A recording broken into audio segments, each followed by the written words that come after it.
బాగున్నారండి అందరూని.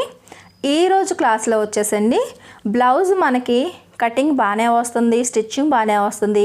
ఒకరికేమో భుజాలు జారుతున్నాయి, ఇంకొకరికేమో చంకల దగ్గర ముడతలు వస్తున్నాయి, ఇంకొకరికేమో హుక్స్ దగ్గర నుంచి చంకలకి ముడతలు వస్తున్నాయి, ఇంకొకరికేమో హుక్స్లు తాళ్ళ దగ్గర గ్యాప్ వస్తుంది అంటున్నారు. అంటే ఒక బ్లౌజుకు స్టిచ్చింగ్ చేసిన తర్వాత ఇన్ని ప్రాబ్లమ్స్ ఎందుకు వస్తున్నాయి? ఇవన్నీ కూడానండి క్రాస్ కటింగ్ బ్లౌజ్లోనే ఎక్కువగా ఈ ప్రాబ్లమ్స్ అన్నవి కనిపిస్తాయి బిగినర్స్ కోసం. అసలు ఎందుకు వస్తున్నాయి అసలు ఈ అని ఈరోజు చాలామంది ఎన్నో నేను టిప్స్ అండ్ ట్రిక్స్ అని చెప్పేసి హ్యాండ్స్ ఎలా కటింగ్ చేసుకోవాలి, షోల్డర్ ఎలా పెట్టుకోవాలి, ఇవన్నీ చాలా వీడియోస్ చేసేసాను. అయినా సరే డౌట్ క్లియర్లు అంటే కొంతమందికి ఆ డౌట్ క్లియర్ అయితే మళ్ళీ ఇంకొకరికి ఇంకో డౌట్ వస్తుంది. ఇవన్నీ కూడా ఎందుకు వస్తున్నాయి అసలు మన బ్లౌజ్ కటింగ్లో అన్నది పూర్తి వివరంగా చెప్దాం అనుకుంటున్నానండి. నేను ఎంత ఓపిక్గా అయితే చెప్తున్నానో మీరు కూడా స్కిప్ చేయకుండా అంతే ఓపిక్గా చూసారు అంటే కనుక బ్లౌజ్ కటింగ్లో మీకు ఏ తేడా రాకుండా ఉంటుంది. వీడియో ఏంటంటే ఫస్ట్ మీరు బ్యాక్ సైడు మార్కింగ్ చేసుకున్నారు. బ్యాక్ సైడ్ వచ్చేసి మనం స్ట్రైట్గానే మార్కింగ్ చేసుకుంటున్నాం. సపోజ్ నేను 42 సైజ్ది నేను ఇప్పుడు మార్కింగ్ చేశాను. ఇప్పుడు మనం ఎన్ని ఇంచులకి మార్కింగ్ పెట్టాము ఏంటనేది పక్కన పెట్టి, ఎందుకంటే మీ సైజ్ బ్లౌజ్ మీకు వచ్చు, మీరు స్టిచ్చింగ్ చేసిన తర్వాతే మీకు ఈ ప్రాబ్లమ్స్ అన్నీ వస్తున్నాయి. దీని గురించి మనం మాట్లాడుకుందాం. కానీ ఒక్కసారి నేను చూపిస్తాను చూడండి. నాకు 15 ఇంచులు పొడవు కావాలంటే నేను 16 పెట్టుకున్నాను, 6 ఇంచులేమో షోల్డర్ పెట్టుకున్నాను, 6.5 చంకదింపు పెట్టుకున్నాను. ఎందుకంటే కొద్దిగా హెల్తీగా ఉన్న వాళ్ళది మెడ ఏమో తక్కువ, అంటే మెడ వెడల్పేమో 3 ఇంచులు పెట్టుకుని డీప్ మాత్రం 9.5 ఇంచులు మాత్రమే పెట్టుకున్నాను. అంటే షోల్డర్ పెట్టుకోవడం, మెడ వెడల్పు పెట్టుకోవడంలో ఇన్ని ప్రాబ్లమ్స్ అయితే రావండి. అది మన ఇష్టం. ఒక 1/4 ఇంచు తగ్గించి 1/4 ఇంచు ఎక్కువ పెట్టుకున్నా, మెడ ఒక 1/4 ఇంచు తగ్గించి ఎక్కువ పెట్టుకున్నా అంత మాత్రాన భుజాలు జారిపోతాయని అయితే మాత్రం నేను చెప్పను. ఇక్కడ 6 పెట్టుకున్నాను, ఇక్కడ 6.5 పెట్టుకున్నాను. ఎందుకంటే బాగా హెల్తీగా ఉన్న వాళ్ళకి కొద్దిగా చంకదింపు కింద పెట్టుకుంటే రౌండ్ బాగుంటుంది.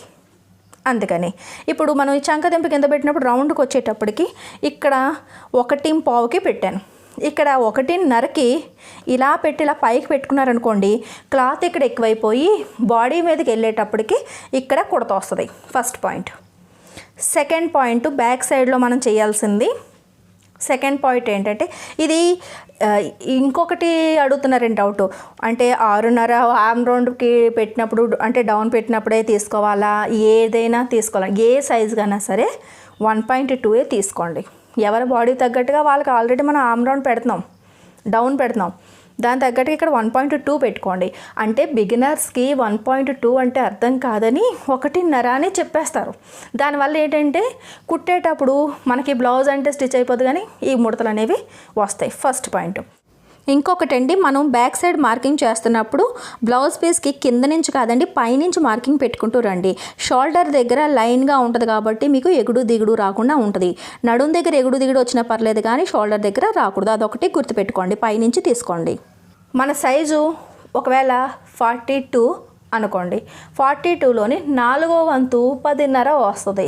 అంటే అది మనకి ఒరిజినల్ ఫిట్టింగ్, మన సైజ్ అది ఏ సైజ్ అంటే అవనివ్వండి, అది మన ఒరిజినల్ సైజ్. అది అక్కడికి మనం కుట్టు పడిపోవాలి అంతే. అంటే ఇప్పుడు 10.5 మన ఫోల్డింగ్ నుంచి నేను పెట్టాను చూడండి, ఇది మన ఫిట్టింగు. ఈ మార్జిన్ చూడండి. చాలామంది ఏం చేస్తున్నారు అంటే కనుక ఇప్పుడు 42 సైజు 42కి 5 ఇంచీలు కలపడమో, లేదంటేనేమో 2, 2, 4, 4, 8 ఫ్రంట్కో 4 కలిపి 8 ఇంచీలు లేదంటే 10 ఇంచీలు మీరు ఎంత లూజ్ పెట్టుకోవాలనుకున్నారో అంతే ప్లస్ చేసేస్తున్నారు. దాని తర్వాత దాన్ని పావంతు చేస్తున్నారు. మరి అప్పుడు ఈ ఫిట్టింగ్ ఎంత అని మీకేం తెలుస్తుంది? అంత క్రాస్ కట్గా చేసేసుకునే అంత తెలివితేటలే ఉంటాయి. అది బిగినర్స్ అని ఎందుకంటారండి? అన్నీ అంత లెక్కలు అంచనా కట్టగలిగితే. కాబట్టి ప్రతిదీ క్లారిటీ ఉండాలి, క్లియర్ ఉండాలి. ఇప్పుడు నేను 10.5 ఇక్కడ నేను పెట్టుకున్నాను. ఇది ఎక్స్ట్రా ఉంది చూసారా ఖర్చు, అది 1 పెట్టుకోండి, 2 పెట్టుకోండి, 3 పెట్టుకోండి, అది మీ ఇష్టం. కాకపోతే నేను చెప్పేది ఏంటంటే 2 ఇంచుల కన్నా ఎక్కువ పెట్టకూడదు, కానీ అది మీ ఇష్టం. ఇప్పుడు ఫిట్టింగ్ చేసేటప్పుడు చంక దగ్గర నేను 2 ఇంచులు ఫిట్టింగ్కి నేను పెట్టుకున్నాను క్లాత్ కాబట్టి అటువైపు నుంచి 2 ఇంచులు వదిలి చంక కుట్టు అన్నది పడాలి. అప్పుడు చెస్ట్ మార్కింగ్లో మీకు తేడా ఎందుకు వస్తుంది? రాదు. అది సెకండ్ పాయింట్. నేను చెప్పేది ఏంటంటే, మనం నడుము ఎంత అయితే ఉందో దానికి 4వ వంతు తీసుకుని బ్యాక్ సైడ్ టక్స్ కోసం అని 1 ఇంచు కలుపుకొని పెట్టుకుంటాం. చెస్ట్లో 4వ వంతు ఇక్కడ పెట్టుకుంటాం. ఇది మనకి ఒరిజినల్ ఫిట్టింగ్. దాని తర్వాత ఏదైనా సరే ఎంత మార్జిన్ పెట్టుకుంటున్నాం అన్నది సపరేట్గా లైన్ గీసుకోవాలి. అంతే తప్ప మొత్తం సైజులో కలిపేసుకుని దాని తర్వాత 4 వంతులు తీసేసుకొని మనం స్ట్రైట్గా కటింగ్ చేసుకుంటే బ్లౌజ్ పాడవుద్దని నేను చెప్పను. కానీ ఎంత తీసుకున్నాము ఏంటి, ఇటువైపు మనకి ఖర్చు ఏంటి అన్న అంచనా కట్టే తెలివితేటలు ఉండాలి. అలా ఉన్నాయి అంటే అసలు బిగినర్స్కి చాలా కష్టం. ఇప్పుడు 2 ఇంచీలు అంటే 2 ఇంచీల మార్జిన్ మనకు ఉన్నది. ఇప్పుడు హ్యాండ్ కటింగ్ చేస్తారు, లూజ్ 2 ఇంచీలు పెడతారు. ఫ్రంట్ కటింగ్ చేస్తారు, 2 ఇంచులు లూజ్ పెడతారు. అంటే మొత్తం బ్లౌజు 2 ఇంచీల మార్జిన్తో నడుస్తుంది. కాబట్టి ఫిట్టింగ్లోనే కరెక్ట్గా 2 ఇంచులకి చేసుకొచ్చేస్తారు. అది సెకండ్ పాయింట్. ఈ ఫిట్టింగ్ బాగోక ఈ కుడతలు వస్తాయి. అసలు చెస్ట్ పట్టేస్తుంది, లేదంటే నడుము పట్టేస్తుంది. చెస్ట్ లూజ్ అయితే నడుము టైటు, నడుము లూజ్ అయితే చెస్ట్ టైటు. ఇవన్నీ ప్రాబ్లమ్స్. 2 ప్రాబ్లమ్స్ ఉన్నాయండి. ఇప్పుడు నేను ఇది కటింగ్ చేసేస్తాను.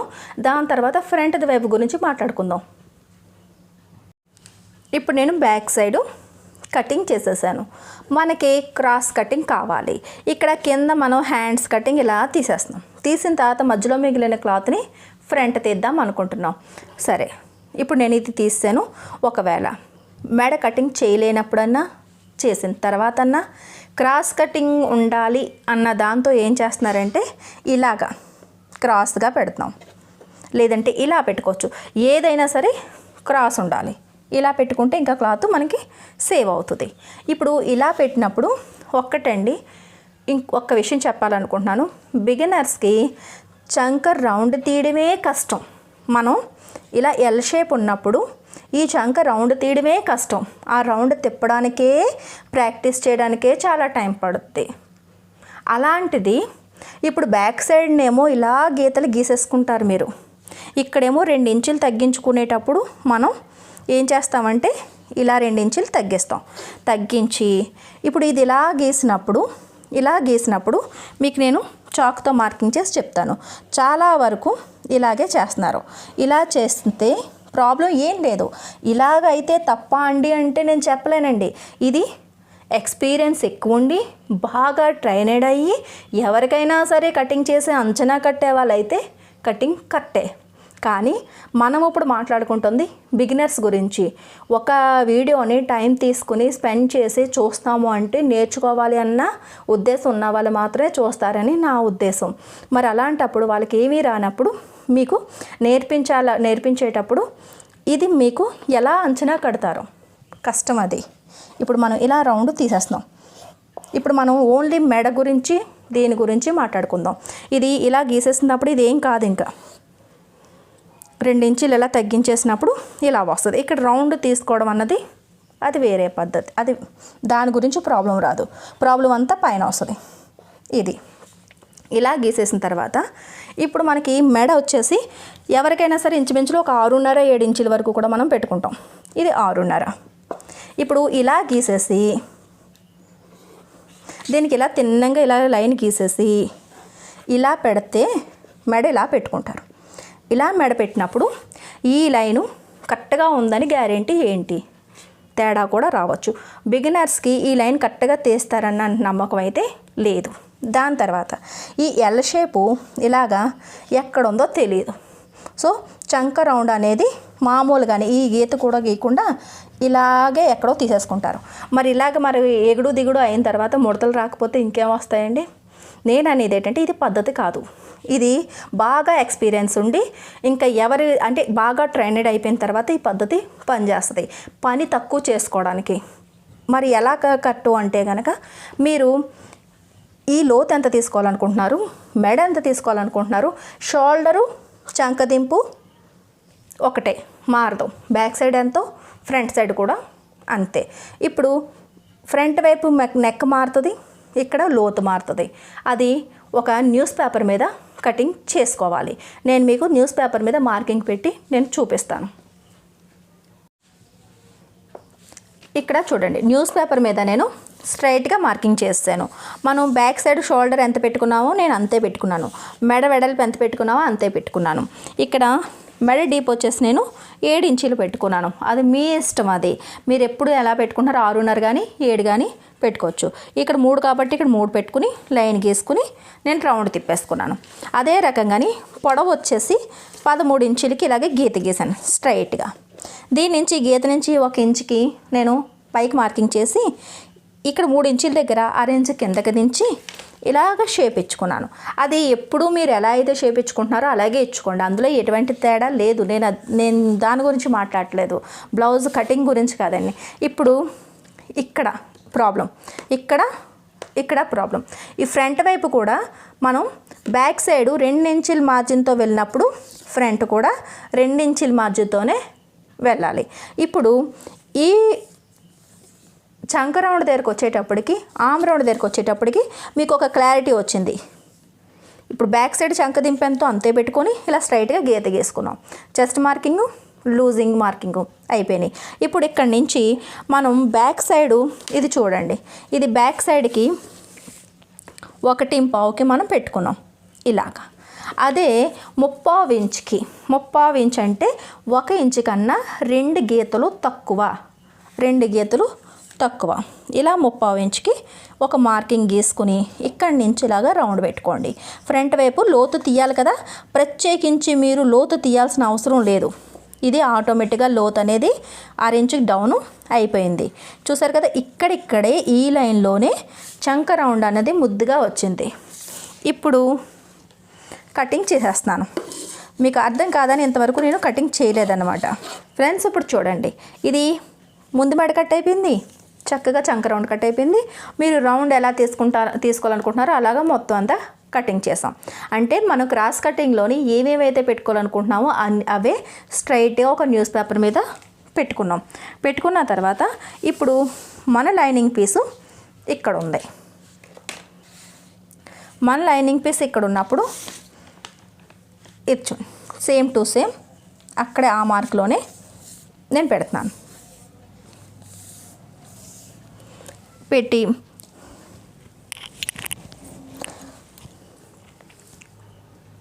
ఇప్పుడు చూసారా క్రాస్గా పెట్టాను కదా, క్రాస్గా పెట్టి ఇలాగా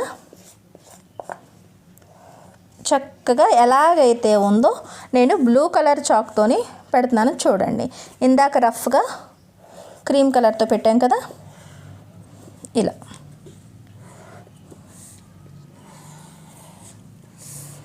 ఈ రకంగా మొత్తం అంతా రౌండ్ గీసుకుంటే మీకు అసలు ప్రాబ్లం అనేది ఉండదన్నమాట. మెడ రౌండ్లో కానీ చంక రౌండ్లో కానీ తేడా రాదు.